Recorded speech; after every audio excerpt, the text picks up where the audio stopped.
Well, hello there. Welcome back to WRTV. It's good to figuratively see you. I'm Chloe. And I am Dan, as usual. As usual. And it's a pretty special week. Everybody's getting hyped up for exams and final crunch. I'm so season. excited for exams. I have no exams, but I'm very excited for all the things that I have to write. And I'm sure everybody else is too.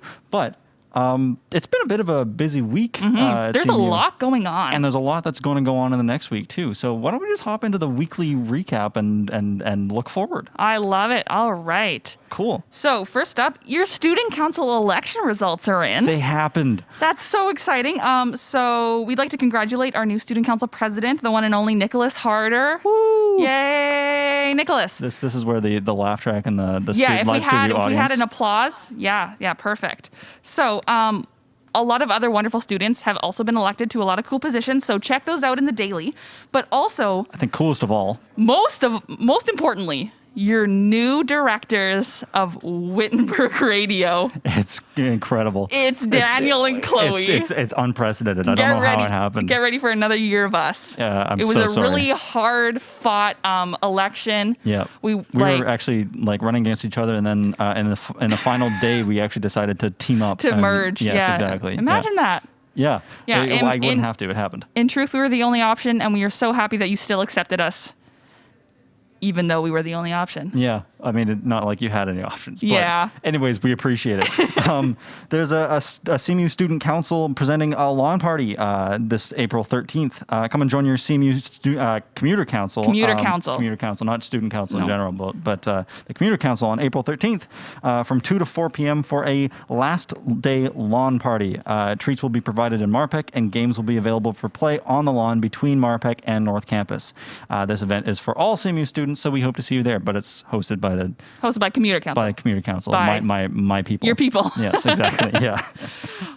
Also, if you're looking for something else to read amidst all of your other reading and writing activities, the Doxa has a new issue out, which is really exciting. Ooh. So you can find that also in the daily. The link is there. And the theme of the issue is uncertainty. Ooh, what a great time. Pretty spicy. Yeah.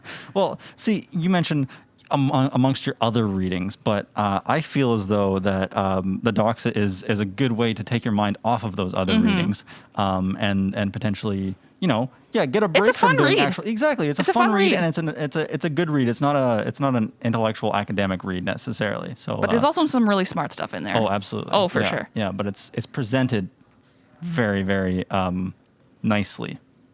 It's a fun time. Read it. It is a fun time. Yeah. Attention to all CMU students, faculty, and staff. A petition has been drafted by the Indigenous Students Group at CMU, addressed to CMU President's Council and President's Executive Groups, asking for CMU to commit to hiring an Indigenous Engagement Coordinator. Further details of this request are available on the petition document, which is available through a link in the daily. Go check out the daily. Check that out. Go check it out. There's lots of posts, I think, on Instagram as well. You might have seen them around. Yeah, you can probably DM either of us on Instagram. We can send it to you. Oh, yeah. Very easily. Or just Wittenberg in general. True, very true. At Wittenberg Radio on Instagram. Awesome. Yeah. Also, Film 60 is back. It's going to be done online, which is different, but still really fun. This is our short film contest that is hosted on campus. So Student Council is inviting students to create a film that is around 60 seconds or less for the annual Film 60 event. This is happening on April 20th at 8 o'clock p.m. The link to the Zoom will be in the daily. And if you come, you will also see Daniel and I. We are going to be hosting Film 60 this year. It's incredible stuff, isn't it? It's so exciting. Your new Wittenberg Radio new Wittenberg Radio co-host. Also, I should mention, the maximum length for a TikTok is 60 seconds. So if you're a little worried you're not a filmmaker, but you have a TikTok, you can do it. If it's quality. Make a TikTok. Send it in. That's what I'm doing. I'm not going to lie. I thought, yeah, okay. I mean, I probably won't send anything in. I don't know if I'm that proud of anything that I've made, but I'm glad that you are. I've got some good TikToks out there. Yeah, she does. She's a real connoisseur. She's been around the block, around the tick block. Also, the student life team at CMU is inviting applications for our senior residence assistant. This position works to provide leadership with the residency community here at CMU. It's a half-time position and works closely with the residence director. Speaking of the residence director, we'd like to welcome Mackenzie Nicole to now come and join us, who, if you don't know, is CMU's residence director. Yes. Thank you for joining us. Hi, Mackenzie. Thanks for coming. We are so excited to have you here. We want to talk all about residence. It's been a special year. Yeah. So it's your first year as CM. Well, not your first year. You've came to CMU. You graduated, but it's your first year as CMU's residence director, and you begin with a pandemic. How exhausted are you right now? What's my scale? You can go from 1 to 10. 1 to 10, probably like a 6. That's not Okay, bad. that's not bad. Yeah. That's not bad. Yeah. You've got But good. like 2 days ago, I would have been a bit more tired. Okay. Okay. Friday, got some good light going on. Oh, yeah, Nice. true. Yeah. Yeah, I mean, I can't imagine how hard it would be to come into a new job in the first place, and especially with coordinating people and living arrangements with a pandemic. But it seems like you've handled it very well. You were the senior residence assistant before this. Yeah. What were some of the reasons that drew you to being the residence assistant and eventually director in the first place? Yeah. Couple of reasons. One, I really like hanging out with people. And the number one thing that you do as the SRA is like you get to spend time with people and get to know them on like a deep personal level, which is something I really jive with. I did go to a residence high school, but I never got to live in residence, and so I would walk from my house, which was like 100 meters away, and walk to school and then hang out in the dorms all the time and then go home afterwards. And I'd always be a little bit sad because there's all these fun shenanigans happening that I'm not a part of. So many shenanigans. And so then I came to CMU and I was like, I can be a part of it Hey. now. And so I was in RA where I got to hang out with, I had an incredible floor. All the people on my floor, I didn't really have to do that much because I just wanted to do things all the time. I'd barely open my door and all of a sudden there'd be 6 people in there and we'd all be drinking tea. Nice. It's a great time. And then I took a year off between that. And then during my year off, I was like, I kind of miss everybody and doing things. And so the year after that, I was like, you know what? I managed to schedule my degree so that I didn't have as many classes in my last year. And I was like, I might as well be SRA. Awesome. And so it was a good time. It's a job that automatically gets you friends. It does, It's a pretty great situation. It was once explained to me that it's kind of like you're just getting paid to do the things I would do anyways. And so I was already going to hang out with people, so I might as well do it a little bit more intentionally and then get paid for it. I love it. So although the year has been different, I've noticed, especially, there's been a really great morale and attitude on campus from resident students, especially with the first years. What a group. They're incredible. Great group of people. So where specifically have you really seen this resilience and this positive outlook? Yeah.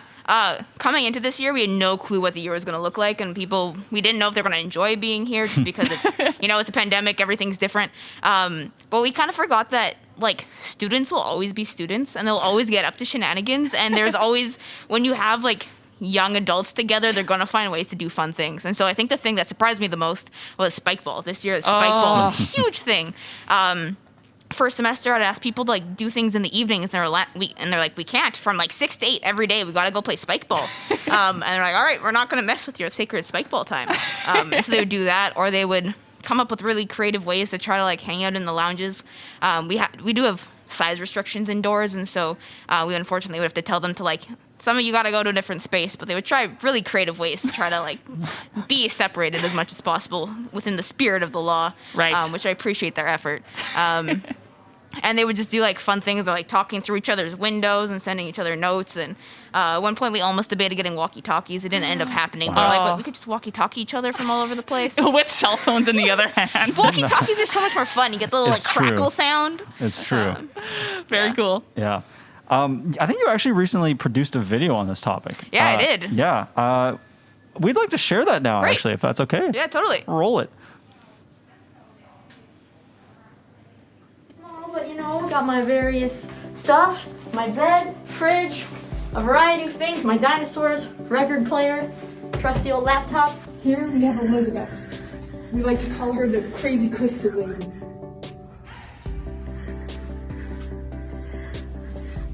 And here's Lynn. I think she has a French test tomorrow. It's given a whole new meaning to getting out and making sure we're being aware of our mental health and all the supports. It's making us more intentional to connect with people, even though a lot of the times it will be through online meetings, so Zoom, or maybe just social distancing walks outside. And finally, Rachel? Oh, Rachel, are you okay? It leads to, I think, getting to know your roommate a lot more, and your roommate getting to know you probably better than yourself. And yeah, just getting very creative and having, intentional movie nights and game nights with your roomie or online, finding online ways to play Uno, which is a thing, apparently. And I know I already mentioned the bed, but listen to this.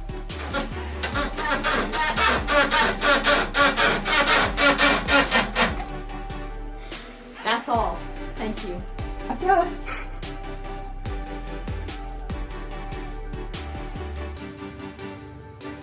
But yeah, it's been a year in pandemic.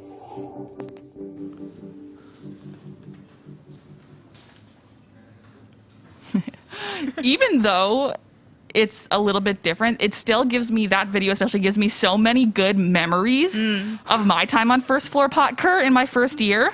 There's something so special about living in dorm. It really is. Yeah, I think you captured it very well. Thank you for sharing that video with Yeah, us. totally. It was fun to make. Yeah. Yeah. So the video is going to be shown at Spring at CMU to folks outside of the CMU campus. Why do you think that it's important for people to see how res life has been this year? I think it's really important because I think everyone has been really secluded into the areas that they live. And I think you can really envision what like a household looks like and what like, a family and 2 kids and a dog looks like. But trying to figure out what a housing unit looks like or like a residence space looks like is just really strange for people who haven't spent the whole year trying to imagine what it can feel like, right? And just trying to imagine, like, how do you make a place where people, like, naturally want to come together and interact and be together, and how do you do that in a way that is safe but is still fun? And, like, our number one goal this year was to not make residents feel like a prison, right? And so what are all the ways in which that we were still able to interact, still able to make connections, and still able to do it in a way that people feel safe to live there?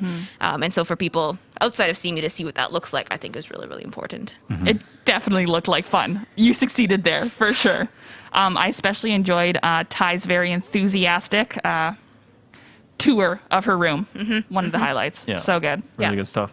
One of the things that you had mentioned before is Spikeball and the importance of what Spikeball became to res students. Yeah. Why do you think that it came that way, and what are the benefits of having something like that? Why not soccer? Okay, no, let's not go with that. Yeah, Spikeball, first of all, we had the infrastructure. We already owned some Spikeball nets at the beginning of the year. But then some other people went out and bought their own because they're like, we like this so much, we want our own. I think it just brings itself well to like a really intense sport that can be done in a small group size. Because at one point in time, we could only have 5 people in a group outside, or 10 people or whatever. And so being able to have this really intense sport where you're still like, basically, I don't know if you know what Spikeball looks like, but it's like a small trampoline and 4 people around it. And technically you can play it with people being 6 feet apart when you're spiking the ball. If you like sanitize your hands beforehand, you're not like touching anything major. But then you can still get that competitive nature. You can still get that kind of like, I don't know, anxious jitteries out that happens. Move your body. Yeah, at the beginning of the school year. And some of our students have really said that was the key thing that like kept their mental health together at the beginning of the school year. It was their way of bonding with other people. They could then like be competitive, but also be on teams with each other. They could build friendships. It was like a safe, competitive way to get to know each other in a time when that was really hard to figure out activities to do. And that was like their one thing every day that they could know they could look forward to, get some of their energy out, and spend time with people. Spikeball is the most wholesome sport.